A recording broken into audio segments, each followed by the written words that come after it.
আল্লাহ তাআলা বলে, নিশ্চয়ই যারা পছন্দ করে ইমানদারদের সমাজে, মুমিন মুসলমানদের সমাজে অশ্লীলতা, বেহায়াপনা, অসভ্যতা, নোংরামি ছড়িয়ে পড়ুক, আল্লাহ তাআলা বলেন, আমি আল্লাহ তাআলা বললাম, আমি তাদের জন্য রেখেছি আযাবুন আলীম, অত্যন্ত ভয়ানক আযাব, ফিদ দুনিয়া ওয়াল আখিরা, দুনিয়াতেও আখিরাতেও।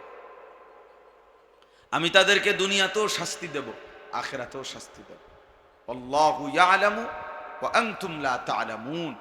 আর শাস্তিটা কোন ধরনের হবে, কাকে কি শাস্তি দেব, এই সবটা বিষয় আমি আল্লাহই জানি, তোমরা তা জানো না, তোমরা কিছুই জানো না, কিন্তু আমি আল্লাহ তাআলা আমার সিদ্ধান্ত মোতাবেক আযাব, শাস্তি দেব। তাইলে দোস্ত, এই কথার দ্বারা, এই কথা স্পষ্ট। ছেলেরা, তোমরা অনেক ছেলেই দুষ্টামি করতেছ, কথাবার্তা বলতেছ, না হয়তো ঘুমাও, তারপর এটাও তো আপত্তি নাই, কিন্তু কথা বলো কেন? হেলান দিতে আমি বারবারই নিষেধ করছি, হেলান দেওয়া আমার পছন্দ না, হেলান দেওয়ার কোনো যৌক্তিকতা নাই। এতগুলো ছেলে যদি পিঠ সোজা করে পড়তে পারে, তুমি অপদার্থ হেলান দিলা কেন? ফালতু কোথাকার।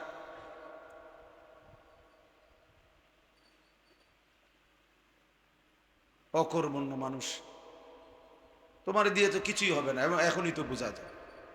আবার ব্যাটকায় বেউকুফের মতো আহাম্মক কথা।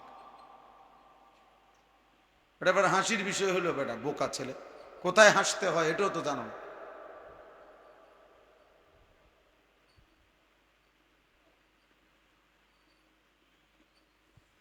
হাসি কি এমনি আইলে আইসালাম, নিয়ম কানুন থাকবে না তাইলে? জি, এই জন্য বললাম, আল্লাহ তাআলা এখানে স্পষ্ট বলছে, অশ্লীলতা যাদের দ্বারা ছড়িয়ে পড়ে, যারা চায় অশ্লীলতা, বেহায়াপনা ছড়িয়ে পড়ুক, তো আল্লাহ তাআলা বলেন, আমি তাদেরকে দুনিয়াতেও কঠিন শাস্তি দেব, আখিরাতেও কঠিন শাস্তি দেব। এলো একটা আয়াত।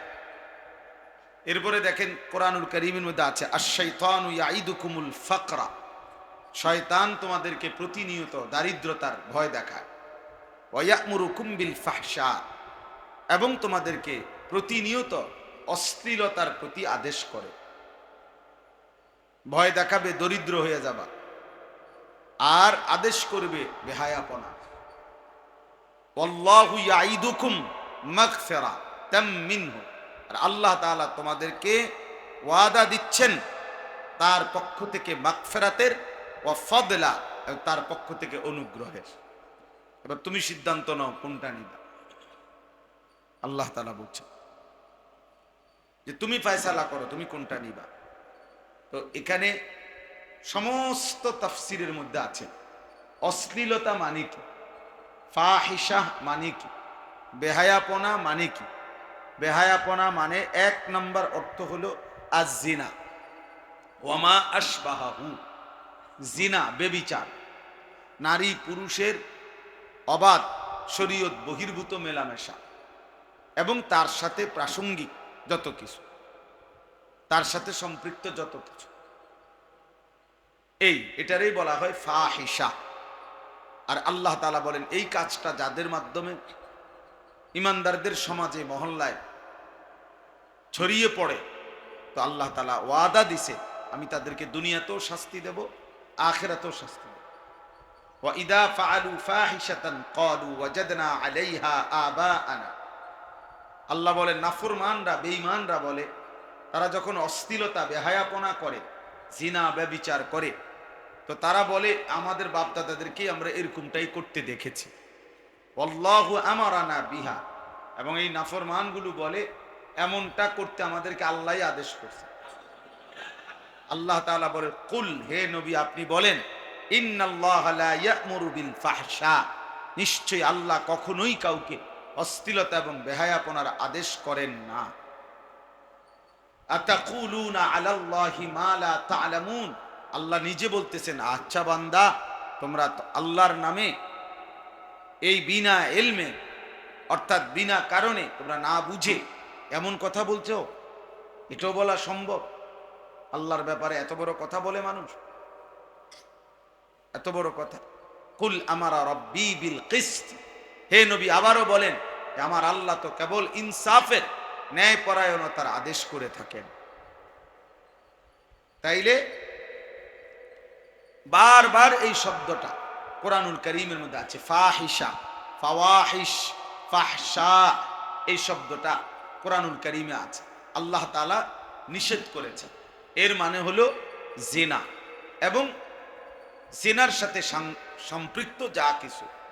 এই জন্য নারীকে কেন্দ্র করে যত গুনাহ সব ফাহশা, ফাহিশা, আর এটা আল্লাহ তাআলা স্পষ্টভাবে হারাম করেছে। একটা দুইটা হাদিস শোনো, আয়াত শোনো। ওয়ালা তাকরাবুজ জিনা, আল্লাহ তাআলা বলেন জিনা ব্যভিচারের কাছেও যেও না।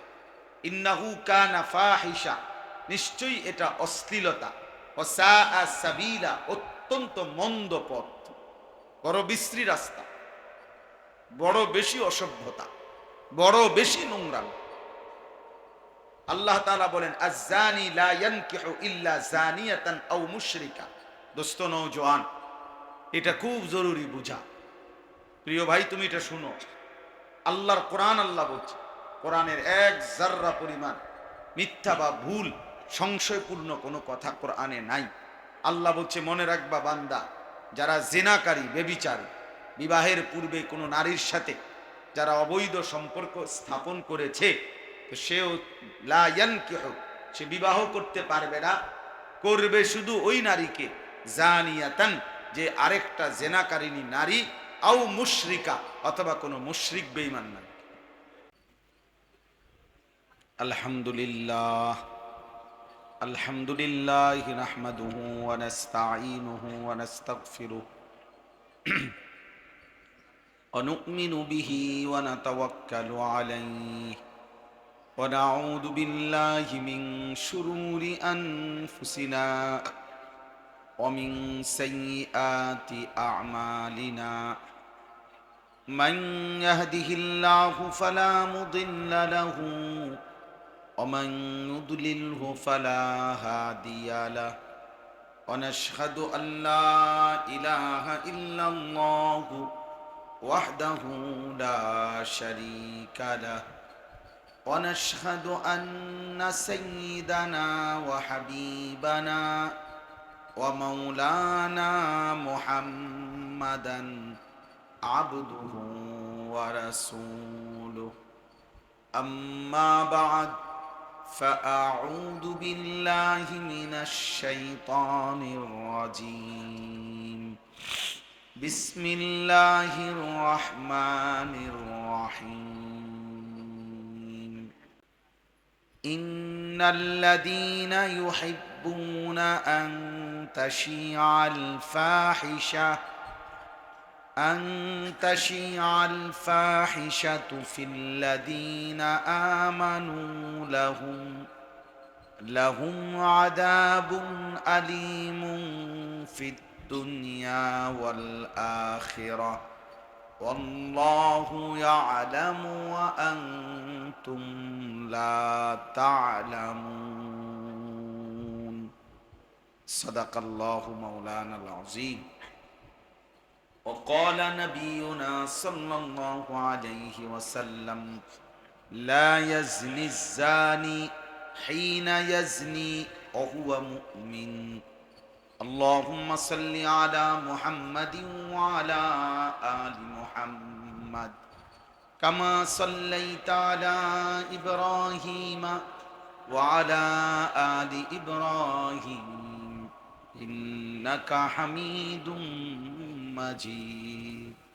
اللهم بارك على محمد وعلى آل محمد كما باركت على إبراهيم وعلى آل إبراهيم إنك حميد مجيد. سبحانك لا علم لنا إلا ما علمتنا إنك أنت العليم الحكيم. আলহামদুলিল্লাহ, আল্লাহ পাক রব্বুল ইজ্জত জুল জালাল ওয়াল ইকরামের ফজল কারাম রব্বুল আলামিনের ইহসান, মেহেরবানি, দয়া, আল্লাহ তাআলা আমাদেরকে দ্বীনি মজমায় আজকের এই সুন্দর মুবারক মজলিসে আল্লাহর জন্যই জমা হওয়ার বসবার তৌফিক দান করেছেন, আলহামদুলিল্লাহ। প্রিয় ভাই, আসলে 2 দিন ব্যাপী আল্লাহ তাআলার ফজল সংক্ষিপ্ত আকারে হলেও মোটামুটি অনেকগুলো বিষয় নিয়ে আলোচনা হয়েছে। কম বেশি সবটা সবার মনে থাকবে এমন না।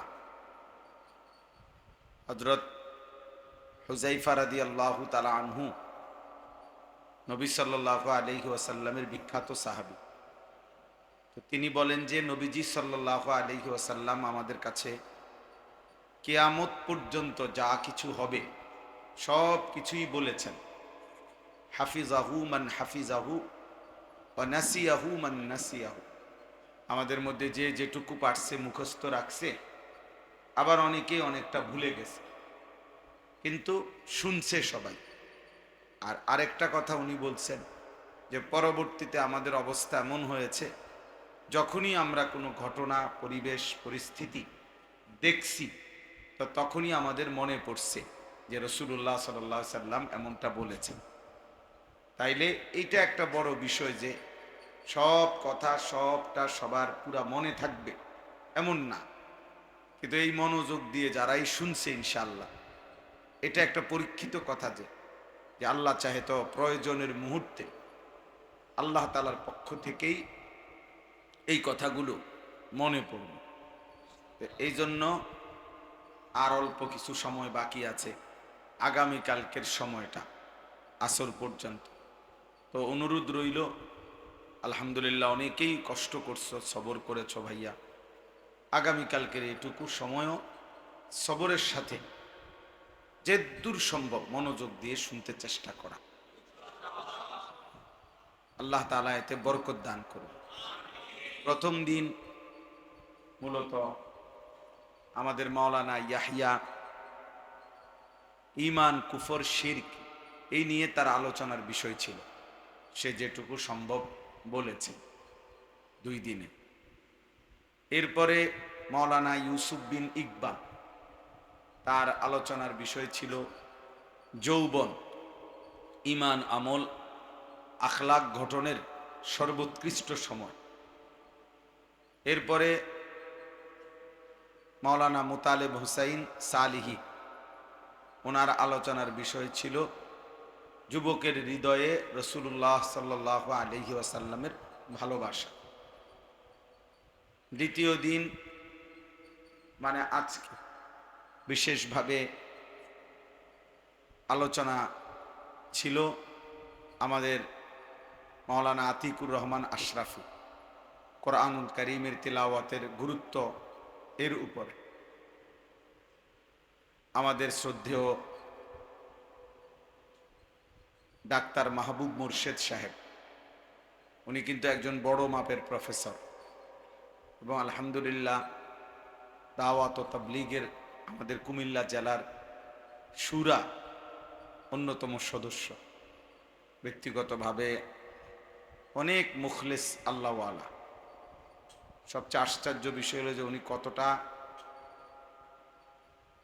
ফিকিরমান, এবং যে এই কথাগুলো উনি আমার মাদ্রাসায় আরো অনেকবার আসছেন, কিন্তু আমার কাছে একটা অবাক বিষয় লাগছে যে এই চারিত্রিক বিষয়গুলো বলার ক্ষেত্রে উনি ওনার ছেলেকে সাথে নিয়ে আসছেন। অর্থাৎ ওনার উদ্দেশ্য ছিল এই কথাগুলো ওনার ছেলেও শুনুক এই বয়সে। নাই তো আমি আর কোনোদিন দেখি নাই উনি আমার মাদ্রাসায় আসতে ওনার ছেলেকে আনে নাই, এই প্রথম।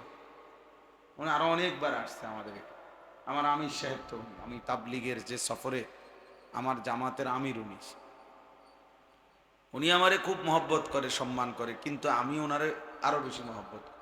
কিন্তু ওই ছেলেকে সহ বারবার বলছে যে আমি আমার ছেলের সাথেও বন্ধুর মতোই এই বিষয়গুলো কি পেশ করতেছি, বলছে না কথাটা কয়েকবার। তাইলে আলহামদুলিল্লাহ অনেক বিষয়, যদিও কম সময়ে বেশি বলছে, অনেক বিষয় বলার চেষ্টা করছেন উনি। গোটা পৃথিবীর দৃশ্যপট তুলে ধরছে যে গোটা পৃথিবীব্যাপী এই যে আজকে ইউরোপের প্রলোভন, পাশ্চাত্যের প্রলোভন, আমাদেরকে অনেক যুবকের স্বপ্ন, সে মনে করে যে ইউরোপে যাওয়া, ইউরোপে পড়ালেখা করা জীবনের অনেক বড় সফলতা। আসলে তেমন কিছুই না, এই অল্প কিছু সম্পদ উপার্জন, আর কিছু না। তেমন আহামরি কোনো সম্মান, ইজ্জত, আহামরি কোনো বিশেষত্ব আমি দেখি নাই। কেন এমন কোনো না যে ইউরোপ থেকে খুব শিক্ষা দীক্ষা অর্জন করার কারণে বাংলাদেশে একদম ওনারে ট্রাকের উপরে উঠাইয়া চালাইতে আছে, অথবা ওনারে একবারে কোনো বিল্ডিংয়ের ছাদে টাঙ্গাইয়া রাখছে সবার দেখার জন্য। এমন তেমন আহামরি কিছু, এই একটা মানসিক এক ধরনের অবস্থা আর কি, যে মনে মনে ভাবতেছে যে আমি অনেক কিছু, আসলে তেমন কিছুই না। তো এই জন্য এই বিষয়গুলো উনি অনেক তুলে ধরলেন। আমি নিজেও আমার ব্যক্তিগতভাবে অনেক উপকার হয়েছে, কারণ পড়ে অনেক কথা বুঝার চাইতে অল্প সময় শুনলে অনেক ফায়দা হয়। আমার ব্যক্তিগত ফায়দা হয়, আলহামদুলিল্লাহ আমার অনেক ফায়দাও হয়েছে। মনোযোগ দিয়ে শুনছি, বুঝছি। শুরুটাই আমি মিস করছি অল্প একটু, আমার মাঝখান দিয়ে আমি আমার বাচ্চারে ডাক্তার দেখাইতে নিয়েছিলাম কুমিল্লা শহরে। আমার বাচ্চার খুব জ্বর উঠছিল, ছোট বাচ্চা মেয়েটা। তো যাই হোক, আলহামদুলিল্লাহ উনি কথা বলছেন। আমাদের মৌলানা মুফতি আমজাদ হুসাইন সাহেব দামাত বারাকাতুহুমুল আলিয়া এখন 11টা বাজে আবার ফোন দিছে, দিয়া বলতেছে যে মৌলানা ছেলেদের অবস্থা কি, সবাই খানা দানা খাইছিনি। অর্থাৎ দুপুরে বয়ান করছে যে সবাই আগ্রহ দেখছে, মহব্বত দেখছে। তো এখন আবার ফোন করে খবর নিছে যে কি অবস্থা। তো এই জন্য হুজুর আলোচনা করছে যে সুন্নাত অনুসরণেই যুবকের সৌন্দর্য। অর্থাৎ প্রত্যেকটা যুবক সবচেয়ে সুন্দর হয়ে নিজেকে সাজাইতে চায়। তো সেই ক্ষেত্রে এটা পরীক্ষিত, প্রমাণিত যে আমাদের প্রিয় নবী সাল্লাল্লাহু আলাইহি সাল্লাম তার সৌন্দর্যেই সর্বশ্রেষ্ঠ। তো কাজেই যদি সবচেয়ে সুন্দর মডেল গ্রহণ করা, তাইলে রাসূলুল্লাহ সাল্লাল্লাহু আলাইহি সাল্লামের আদর্শকে গ্রহণ করাই উচিত। ওনার কথার থেকে একটা নতুন কথা আমি শিখছি আজকে, সেটা হলো উনি একটা চমৎকার কথা বলছে যে আল্লাহ, আমি এই কথাটা এইভাবে কখনোই আর শুনি নাই, আমি নিজেও কোনোদিন বলি নাই। উনি বলতে চাইছেন যে আল্লাহ তাআলা বলছেন আমার রসুলের মধ্যে, আল্লাহর রসুলের মধ্যে তোমাদের জন্য উত্তম উসওয়াতুন হাসানা, উত্তম আদর্শ রয়েছে। তো সেখানে একটা কথা বলছে যে এই উত্তম আদর্শটা কার জন্য? লিমান কানা ইয়ারজুল্লাহ, যে আল্লাহকে পেতে চায়, ওয়াল ইয়াউমাল আখির, আখিরাতকে পেতে চায়, ওয়া যাকারাল্লাহ কাসীরা, যে আল্লাহ তাআলার বেশি বেশি স্মরণ করতে চায়, তার জন্য। তাহলে হুজুর বললেন যে এই কথাটা তখন বললেন যে এর উল্টো দিক যদি আমরা চিন্তা করি, তাহলে যার কলিজার দিলের মধ্যে আল্লাহকে পেতে যে চায় না, আখিরাতকে পেতে চায় না, স্বাভাবিকভাবেই রাসূলুল্লাহ সাল্লাল্লাহু আলাইহি সাল্লামের আদর্শ কোনো কিছুই তার পছন্দ লাগার কথা না। যে চায় নারীকে পেতে, যে চায় দুনিয়াবি কোনো পদমর্যাদা পেতে, যে পায় নগদ কিছু, চায় নগদ কিছু অর্থ পেতে, তো তার কাছে আল্লাহ নবী সাল্লাল্লাহু আলাইহি সাল্লামের সৌন্দর্য পছন্দ হবে কেন? আল্লাহ তো বলে নাই, আল্লাহ তো বলছেই যে আল্লাহকে পেতে চায় তার জন্য তিনি সুন্দর, যে আখিরাতকে পেতে চায় তার জন্য তিনি সুন্দর। তাহলে এর উল্টো দিক এটা। এই জন্য তোমরা অনেক ছেলে পেলের কাছে রাসূলুল্লাহ সাল্লাল্লাহু আলাইহি ওয়াসাল্লামের সুন্নাত পছন্দ হয় না কেন? কারণ কলিজার মধ্যে আখিরাতের প্রেরণা নাই, হয়তো দুনিয়াবি প্রেরণা। অনেকে হয়তো এমন বলতে পারো যে আমি কোনো মেয়ের সাথে হুজুর প্রেম করি না, কিন্তু এরপরেও মানসিকতাটা আছে যে আমারে তো মহিলারা দেখে, মেয়েরা দেখে, ক্লাসমেট সহপাঠীরা দেখে, এই প্রেরণার কারণে ওদের উচিতে সাজতে মন চায়, ওদের মতো করে সাজতে মন চায়।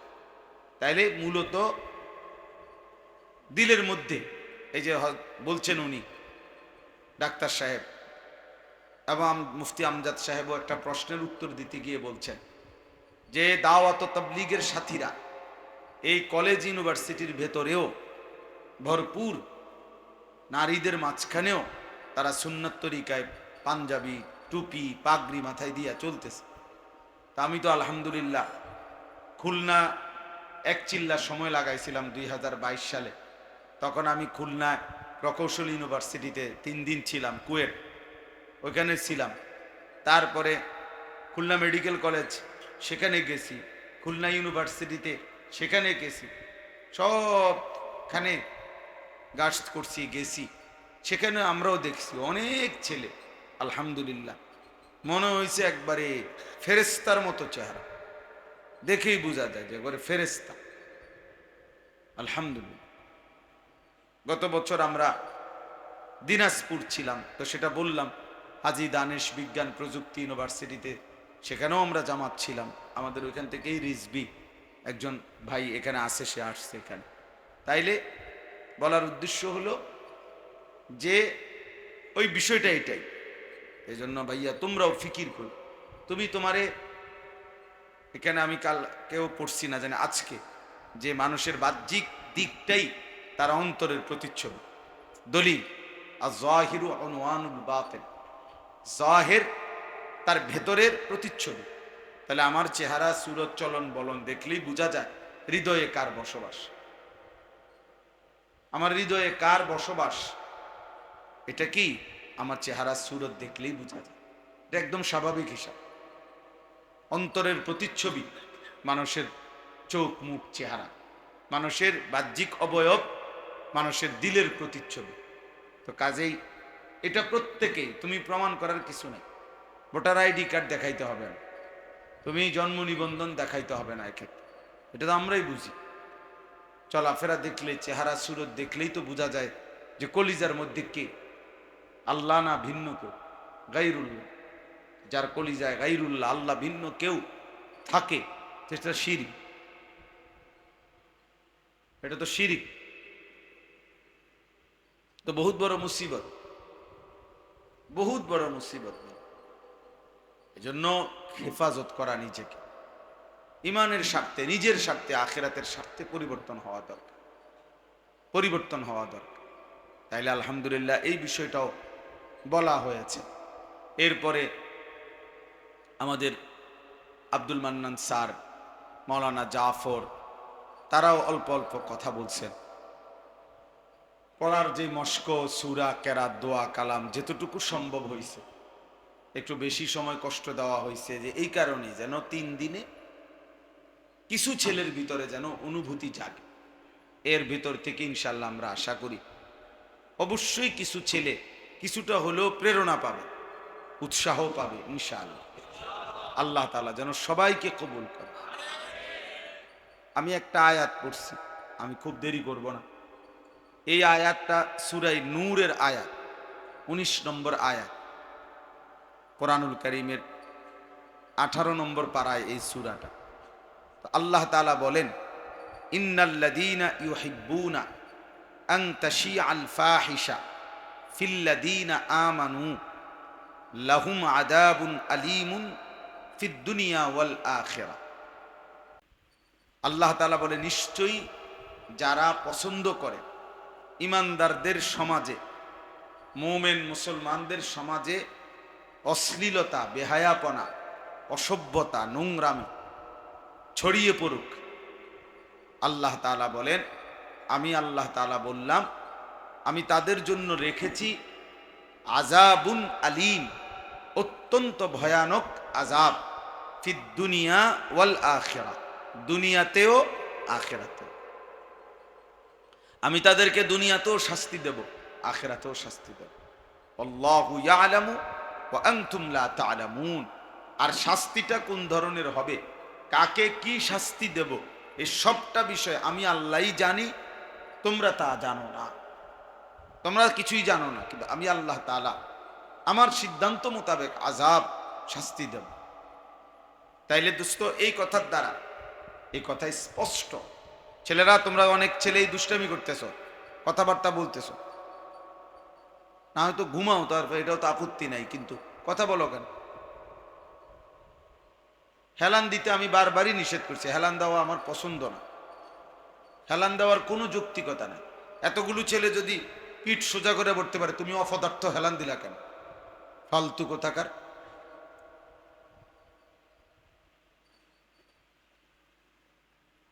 অকর্মণ্য মানুষ, তোমার দিয়ে তো কিছুই হবে না, এবং এখনই তো বোঝা যায়। আবার ব্যাটকায় বেউকুফের মতো আহাম্মক কথা। এটা এবার হাসির বিষয় হলো, বেটা বোকা ছেলে, কোথায় হাসতে হয় এটাও তো জানো না।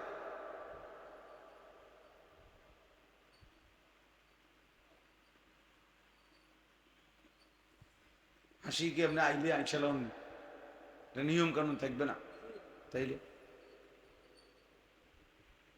জি, তো এই জন্য বললাম আল্লাহ তাআলা এখানে স্পষ্ট বলছে, অশ্লীলতা যাদের দ্বারা ছড়িয়ে পড়ে, যারা চায় অশ্লীলতা বেহায়াপনা ছড়িয়ে পড়ুক, তো আল্লাহ তাআলা বলেন আমি তাদেরকে দুনিয়াতেও কঠিন শাস্তি দেব, আখিরাতেও কঠিন শাস্তি দেব। এলো একটা আয়াত। এরপরে দেখেন কোরআনুল কারীমের মধ্যে আছে, আশ-শাইতানু ইয়াইদুকুমুল ফাকরা, শয়তান তোমাদেরকে প্রতিনিয়ত দারিদ্রতার ভয় দেখায়, ওয়া ইয়া'মুরুকুম বিল ফাহশা, এবং তোমাদেরকে প্রতিনিয়ত অশ্লীলতার প্রতি আদেশ করে। ভয় দেখাবে দরিদ্র হয়ে যাবা, আর আদেশ করবে বেহায়াপনা। ওয়াল্লাহু ইয়াইদুকুম মাগফিরাতাম মিনহু, আর আল্লাহ তাআলা তোমাদেরকে ওয়াদা দিচ্ছেন তার পক্ষ থেকে মাগফিরাতের, ওয়া ফাদলা, তার পক্ষ থেকে অনুগ্রহের। এবার তুমি সিদ্ধান্ত নাও কোনটা নিবা। আল্লাহ তাআলা বলছেন যে তুমি ফয়সালা করো, তুমি কোনটা নিবা। তো এখানে সমস্ত তাফসীরের মধ্যে আছে অশ্লীলতা মানে কি, ফাহিশা মানে কি, বেহায়াপনা মানে কি। বেহায়াপনা মানে এক নম্বর অর্থ হলো আয-জিনা ওয়া মা আশবাহু, জিনা বেবিচার, নারী পুরুষের অবাধ শরীয়ত বহির্ভূত মেলামেশা, এবং তার সাথে প্রাসঙ্গিক যত কিছু, তার সাথে সম্পৃক্ত যত কিছু, এটারই বলা হয় ফাহিশা। আর আল্লাহ তাআলা বলেন এই কাজটা যাদের মাধ্যমে ইমানদারদের সমাজে মহল্লায় ছড়িয়ে পড়ে, তো আল্লাহ তাআলা ওয়াদা দিছে আমি তাদেরকে দুনিয়াতেও শাস্তি দেব, আখিরাতেও শাস্তি দেব। ওয়া ইদা ফাআলু ফাহিশাতান ক্বালু ওয়াজাদনা আলাইহা আবাআনা, আল্লাহ বলেন নাফরমানরা বেঈমানরা বলে, তারা যখন অশ্লীলতা বেহায়াপনা করে, জিনা ব্যভিচার করে, তো তারা বলে আমাদের বাপ দাদাদেরকে আমরা এরকমটাই করতে দেখেছি। আল্লাহু আমারানা বিহা, এবং এই নাফরমানগুলো বলে এমনটা করতে আমাদেরকে আল্লাহই আদেশ করছে। আল্লাহ তাআলা বলে কুল, হে নবী আপনি বলেন, ইন্নাল্লাহা লা ইয়া'মুরু বিল ফাহশা, নিশ্চয়ই আল্লাহ কখনোই কাউকে অশ্লীলতা এবং বেহায়াপনার আদেশ করেন না। আতাকুলুনা আলাল্লাহি মা লা তা'লামুন, আল্লাহ নিজে বলতেছেন আচ্ছা বান্দা তোমরা আল্লাহর নামে এই বিনা ইলমে, অর্থাৎ বিনা কারণে, তোমরা না বুঝে এমন কথা বলছো, এটাও বলা সম্ভব? আল্লাহর ব্যাপারে এত বড় কথা বলে মানুষ, এত বড় কথা।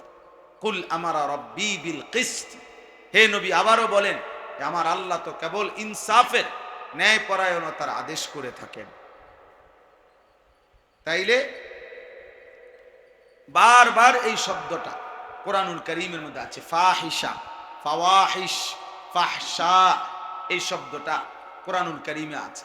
আল্লাহ তাআলা নিষেধ করেছেন, এর মানে হলো জিনা এবং জিনার সাথে সম্পৃক্ত যা কিছু। এই জন্য নারীকে কেন্দ্র করে যত গুনাহ সব ফাহশা, ফাহিশা, আর এটা আল্লাহ তাআলা স্পষ্টভাবে হারাম করেছেন। একটা দুইটা হাদিস শোনো, আয়াত শোনো, ওয়ালা তাকরাবুজ জিনা, আল্লাহ তাআলা বলেন জিনা ব্যভিচারের কাছেও যেও না। ইন্নাহু কানা ফাহিশা, নিশ্চয়ই এটা অশ্লীলতা, ওয়া সাআ সাবিলা, অত্যন্ত মন্দ পথ, বড় বিশ্রী রাস্তা, বড় বেশি অসভ্যতা, বড় বেশি নোংরামি। আল্লাহ তাআলা বলেন আয-জানি লা ইয়ানকিহু ইল্লা জানিয়াতান আও মুশরিকা। দোস্ত নওজোয়ান, এটা খুব জরুরি বুঝা। প্রিয় ভাই তুমি এটা শুনো, আল্লাহর কোরআন আল্লাহ বলছে, কোরআনের এক জাররা পরিমাণ মিথ্যা বা ভুল সংশয়পূর্ণ কোনো কথা কোরআনে নাই।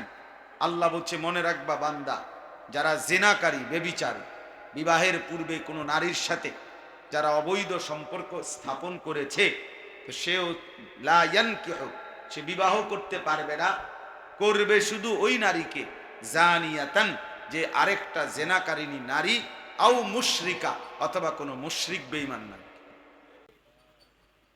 যে কোরআন শরীফের সরাসরি ওয়াজানিয়াতু লা ইয়ানকিহুহা, কোন জেনাকারিনী নারী বিবাহ করতে পারবে না, ইল্লা জানিন আও মুশরিকুন, একমাত্র কোন জেনাকারী পুরুষ অথবা কোন মুশরিক বেঈমান ছাড়া অন্য কাউ।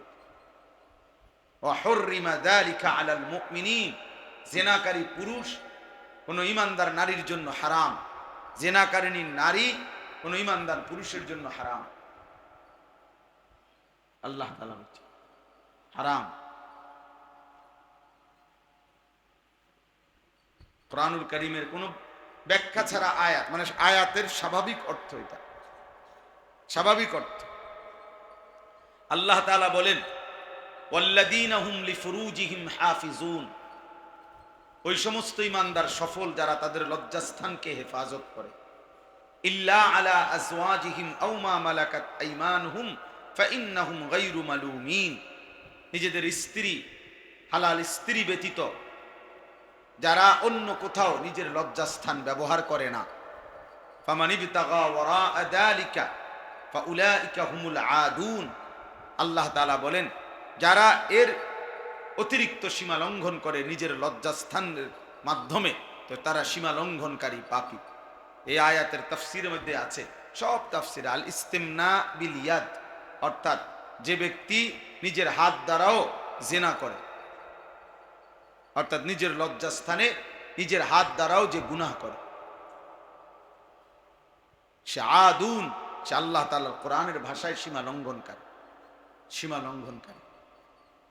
কোরআনুল কারীমে আল্লাহ তাআলা বলেন, ওয়াল্লাযীনা লা ইয়াদউনা মা'আল্লাহি ইলাহান আখার, যারা আল্লাহ তাআলার সাথে আর কাউকে ডাকে না, ওয়ালা ইয়াকতুলুনা আন-নাফসাল্লাতী হাররামাল্লাহু ইল্লা বিল হক, সঠিক যৌক্তিক কারণ ছাড়া কাউকে হত্যা করে না, ওয়ালা ইয়াজনুন, যারা জিনা করে না। আল্লাহ বলেন, এই তিনটি পাপ যারা করে না তারা আমার বান্দা, আর যারা করে, এই তিনটার মধ্যে জিনা একটা, ওয়ামান ইয়াফআল যালিকা ইয়ালকা আসামা, সে নিশ্চিত অপরাধীদের অন্তর্ভুক্ত হবে, ইউদাআফ লাহুল আযাবু ইয়াউমাল কিয়ামা, কিয়ামতের দিন তার শাস্তি দ্বিগুণ করা হবে, ওয়া ইয়াখলুদ ফীহি মুহানা, চির লাঞ্ছিত অপমানিত হয়ে চিরস্থায়ী জাহান্নামে থাকবে। হাদিস শোনো দোস্ত, কোনো ব্যাখ্যার দরকার নেই, কোরআনের এই আয়াতের তরজমা, হাদিসের তরজমাই যথেষ্ট। আল্লাহ নবী সাল্লাল্লাহু আলাইহি ওয়াসাল্লাম বলেন, লা ইয়াজনি জানি হিনা ইয়াজনি ওয়া হুয়া মুমিন, রাওয়াহুল বুখারী ওয়া মুসলিম। বুখারী শরীফ এবং মুসলিম শরীফের হাদিস। আল্লাহ নবী সাল্লাল্লাহু আলাইহি ওয়াসাল্লাম করেন, কোন জিনাকার, ব্যভিচারী জিনা করে যখন, ওয়া হুয়া মুমিন, সে মুমিন থাকে না। লা ইয়াজনি, লা ইয়াজনি জানি হিনা ইয়াজনি ওয়া হুয়া মুমিন, জিনাকারী মুমিন হয় না, মুমিন থাকে না, ইমানদার থাকে। বুখারীর হাদিস।